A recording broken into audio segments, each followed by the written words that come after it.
Hello, mapagpalang araw po sa inyong lahat. Andito po ako, nagbabalik. Meron po tayong titingnan na isang sasakyan na kung saan ay ito po yung sasakyan na to ay iniwan po ng hari, ng prinsesa. Ito ay sinauna pong sasakyan.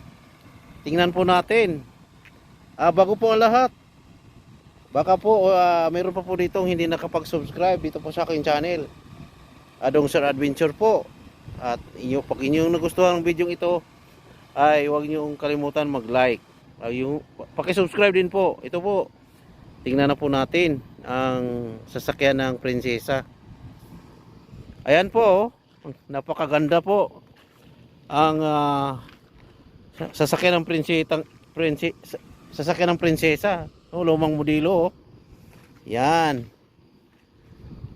Yan po. Pag inyo nagustuhan po ang video ito, paki-like po at paki-subscribe na rin po. Hanggang sa muli nating pagkikita. Ito po inyong lingkod, Dong Sir Adventure nagsasabi, God bless us all. Salamat, bye-bye!